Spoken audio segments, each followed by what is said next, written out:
Normally, I'm a massive advocate for hobbying how you want. However, how I want to hobby today is by hosing down the table with a rattle can outside. But outside isn't exactly cooperating with the cold, windy, rainy conditions. So instead, it's time to figure out exactly how I want to do black armor. Now, black can be a really tricky color to paint.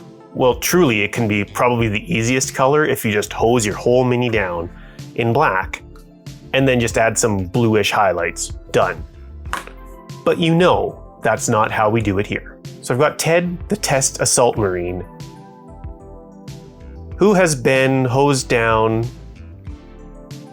with like a really light blue when I was testing out Space Wolves color schemes.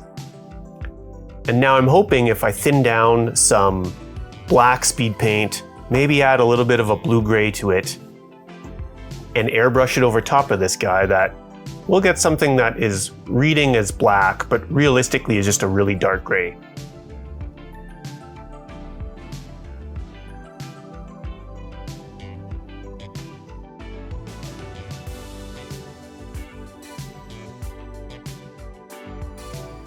So Grim Black alone is just too, well, black.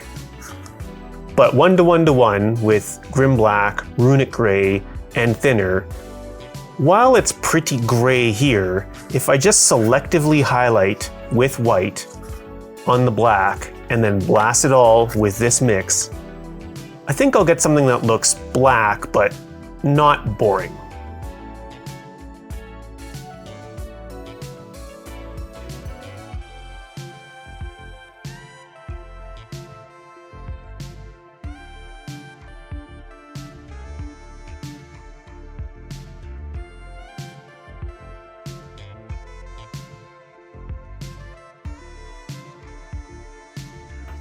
Okay, so they're definitely pretty gray underneath these bright studio lights. But where you're actually going to play them under the crappy lighting at your local game store, they're going to look really black. So now let's make them a bit better. So in any project, I think it's important to understand what your objective is. What's the goal? And importantly, to be honest with yourself. And understand that there's no wrong answer, and that the answer can change over time. For me, at least right now, it's all about enjoyment, and ultimately, getting painted war dollies onto the table to roll dice with the buds. So because I'm just infatuated with combining oil and acrylic paints right now, I'm just applying basically base coats with some crappy, sketchy lines.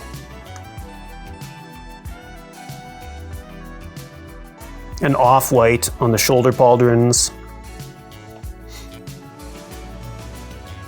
Bone white onto the tabard and the parchment of the purity seals.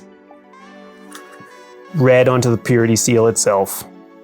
Not looking for full coverage or anything even close, just adding a bunch of sketchy lines until it looks okay. Crappy, but okay. So in every paint job, there's the ugly phase, which is right now. Everything is really flat and kind of crappy looking. But we just got to trust the process and that the oil is going to help out. Probably.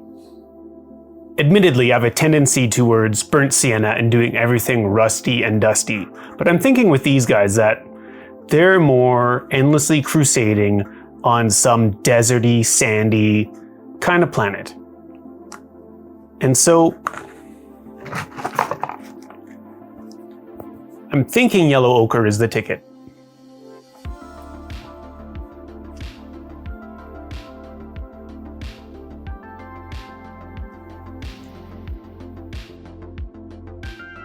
I'm not using enamels or any sort of pre-diluted product. Just regular oil paint and Gamsol so that I can get a dilution that I like.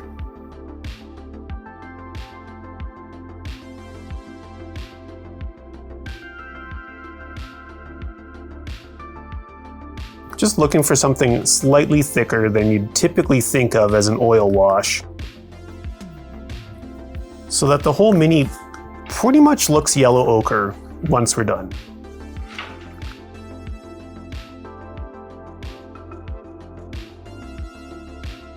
And to speed up the oil drying times and flash off that Gamsol,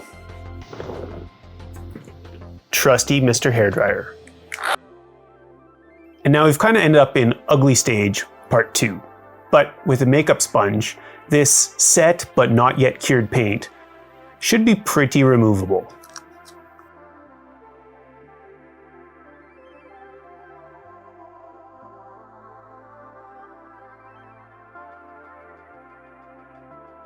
So these guys are looking very dusty and grubby, and I kind of like it. But I do want to build up some scratchy volumes here and there real quick, and some real quick and messy edge highlights.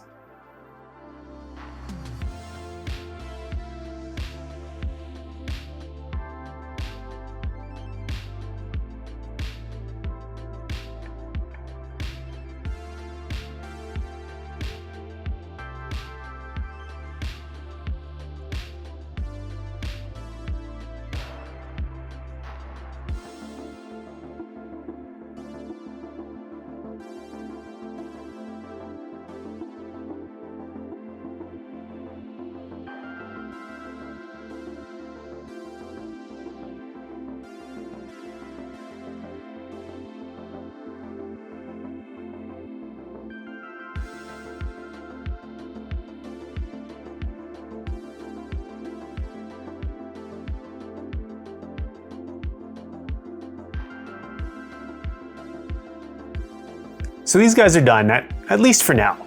Maybe I'll keep messing around with them over the next few days, or leave them as is and just try the next ones differently. After all, experimenting is really where the fun lies. Definitely some learnings coming out of these guys. Bunch of the candles did not survive. At least the candle survived, but the flame did not. So that'll be a thing to pay more attention to in the next ones. And I really do not love painting these molded pauldrons.